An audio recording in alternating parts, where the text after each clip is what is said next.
ምዕራፍ 3 እባብም እግዚአብሔር አምላክ ከፈጠረው ከምድር አውሬ ሁሉ ይልቅ ተንኮለኛ ነበረ። ሴቲቱንም በውኑ እግዚአብሔር ከገነት ዛፍ ሁሉ እንዳትበሉ አዟልን? አላት። ሴቲቱም ለእባቡ አለችው፣ በገነት ካለው ዛፍ ፍሬ እንበላለን። ነገር ግን በገነት መካከል ካለው ከዛፍ ፍሬ እግዚአብሔር አለ፣ እንዳትሞቱ ከእርሱ አትብሉ፣ አትንኩትም። እባብም ለሴቲቱ አላት፣ ሞትን አትሞቱም። ከእርሷ በበላችሁ ቀን ዓይኖቻችሁ እንዲከፈቱ እንደ እግዚአብሔር መልካምና ክፉን የምታውቁ እንድትሆኑ እግዚአብሔር ስለሚያውቅ ነው እንጂ። ሴቲቱም ዛፉ ለመብላት ያማረ እንደሆነ ለዓይንም እንደሚያስጎመጅ ለጥበብም መልካም እንደሆነ አየች። ከፍሬውም ወሰደችና በላች፣ ለባሏም ደግሞ ሰጠችው፣ እርሱም ከእርሷ ጋር በላ። የሁለቱም ዓይኖች ተከፈቱ፣ እነርሱም ራቁታቸውን እንደሆኑ አወቁ። የበለስንም ቅጠሎች ሰፍተው ለእነርሱ ለራሳቸው ግልድም አደረጉ። እነርሱም ቀኑ በመሸ ጊዜ የእግዚአብሔርን የአምላክን ድምፅ ከገነቱ ሲመላለስ ሰሙ። አዳምና ሚስቱም ከእግዚአብሔር ከአምላክ ፊት በገነት ዛፎች መካከል ተሸሸጉ። እግዚአብሔር አምላክም አዳምን ጠርቶ ወዴት ነህ አለው። እርሱም አለ፣ በገነት ድምፅን ሰማው፣ ራቁቴንም ስለሆንኩ ፈራው፣ ተሸሸኩም። እግዚአብሔርም አለው፣ ራቁትህን እንደሆን ማን ነገረህ? ከእርሱ እንዳትበላ ካዘዝኩ ዛፍ በውኑ በላህን? አዳምም አለ፣ ከእኔ ጋር እንድትሆን የሰጠኸኝ ሴት እርሷ ከዛፉ ሰጠችኝና በላው። እግዚአብሔር አምላክም ሴቲቱን ይህ ያደረግሽው ምንድን ነው አላት። ሴቲቱም አለች፣ እባብ አሳተኝና በላው። እግዚአብሔር አምላክም እባቡን አለው፣ ይህን ስላደረግ ከእንስሳት ከምድር አራዊትም ሁሉ ተለይተህ አንተ የተረገምክ ትሆናለህ። በሆድህም ትሄዳለህ፣ አፈርንም በሕይወት ዘመን ሁሉ ትበላለህ። በአንተና በሴቲቱ መካከል በዘርህና በዘሯም መካከል ጠላትነትን አደርጋለሁ። እርሱ ራስን ይቀጠቅጣል፣ አንተም ሰኮናውን ትቀጠቅጣለህ። ለሴቲቱም አላት፣ በጸነስሽ ጊዜ ጭንቅሽን እጅግ አበዛለሁ። በጭንቀት ትወልጃለሽ፣ ፍቃድሽም ወደ ባልሽ ይሆናል፣ እርሱም ገዥሽ ይሆናል።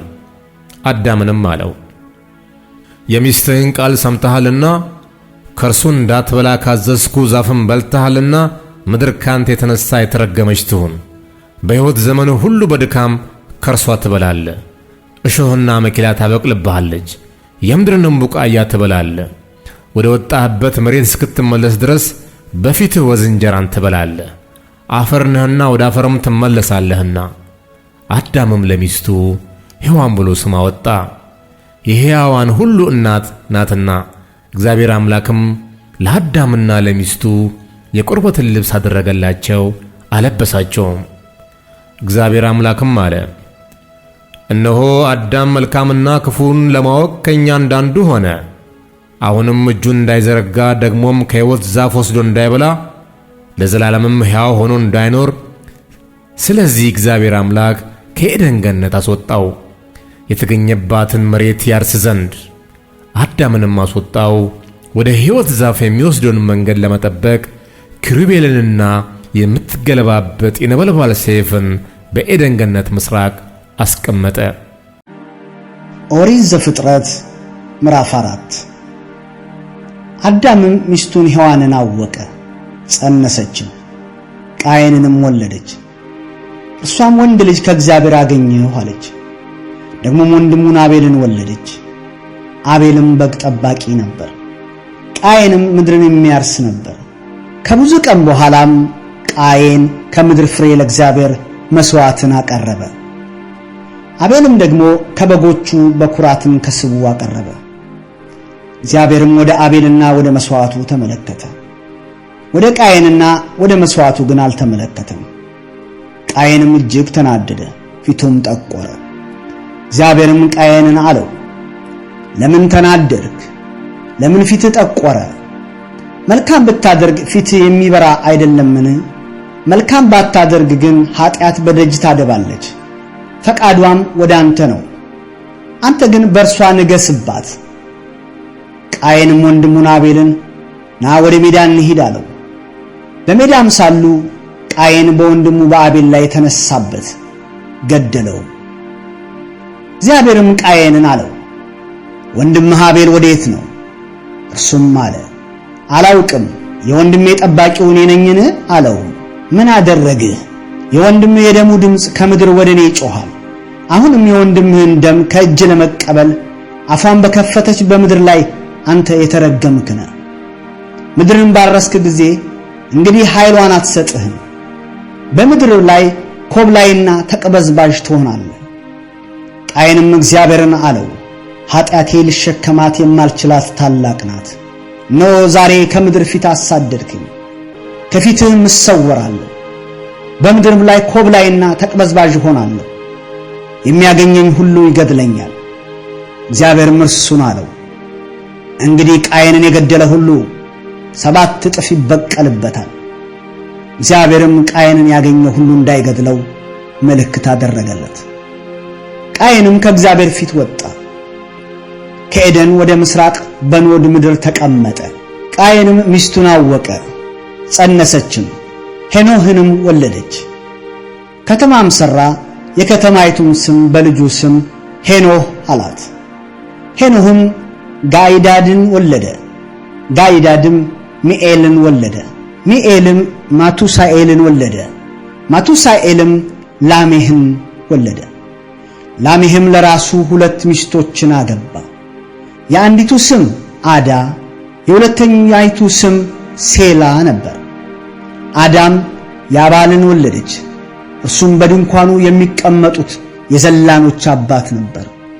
የወንድሙም ስም ዮባል ነበር፣ እርሱም በገናንና መለከትን ለሚይዙ አባት ነበር። ሴላም ደግሞ ከናስና ከብረት የሚቀጠቅጥ ዕቃን የሚሠራውን ቱባል ቃየንን ወለደች። የቱባል ቃየንም እህት ናዕማ ነበረች። ላሜህም ለሚስቶቹ ለአዳና ለሴላ አላቸው፣ እናንተ የላሜ ሚስቶች ቃሌን ስሙ፣ ነገሬንም አድምጡ።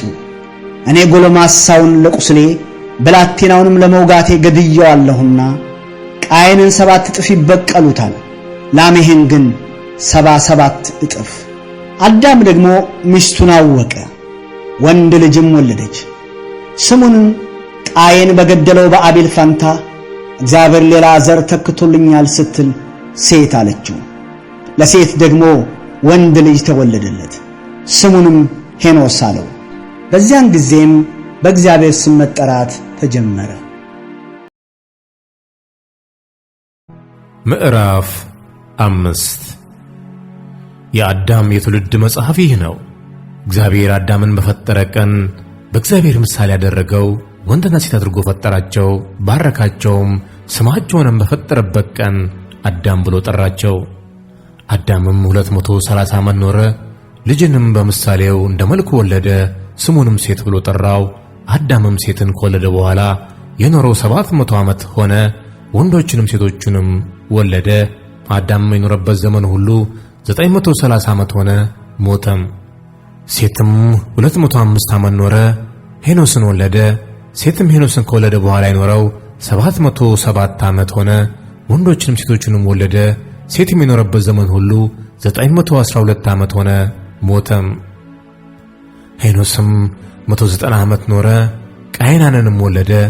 ሄኖስም ቃይናንን ከወለደ በኋላ የኖረው 715 ዓመት ሆነ፣ ወንዶችንም ሴቶችንም ወለደ።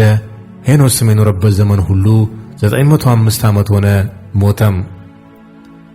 ቃይናንም 107 ዓመት ኖረ፣ መላእሌልን ወለደ። ቃይንም መላእሌልን ከወለደ በኋላ የኖረው 740 ዓመት ሆነ፣ ወንዶችንም ሴቶችንም ወለደ። ቃይናንም የኖረበት ዘመን ሁሉ 910 ዓመት ሆነ፣ ሞተም። መላልኤልም 165 ዓመት ኖረ፣ ያሬድንም ወለደ። መላልኤልም ያሬድን ከወለደ በኋላ የኖረው 730 ዓመት ሆነ፣ ወንዶችንም ሴቶችንም ወለደ። መላልኤልም የኖረበት ዘመን ሁሉ 895 ዓመት ሆነ፣ ሞተም። ያሬድም 162 ዓመት ኖረ፣ ሄኖክን ወለደ። ያሬድም ሄኖክን ከወለደ በኋላ የኖረው 800 ዓመት ሆነ፣ ወንዶችንም ሴቶችንም ወለደ። ያሬድም የኖረበት ዘመን ሁሉ 962 ዓመት ሆነ፣ ሞተም። ሄኖክም 165 ዓመት ኖረ፣ ማቱሳላንም ወለደ። ሄኖክም አካሄዱን ከእግዚአብሔር ጋር አደረገ፣ ማቱሳላንም ከወለደ በኋላ የኖረው 200 ዓመት ሆነ። ወንዶችንም ሴቶችንም ወለደ። ሄኖክም የኖረበት ዘመን ሁሉ 365 ዓመት ሆነ። ሄኖክም አካሄዱን ከእግዚአብሔር ጋር ስላደረገ አልተገኘም፣ እግዚአብሔር ወስዶታልና። ማቱሳላም 187 ዓመት ኖረ፣ ላሜህን ወለደ። ማቱሳላም ላሜህን ከወለደ በኋላ የኖረው 782 ዓመት ሆነ። ወንዶችንም ሴቶችንም ወለደ።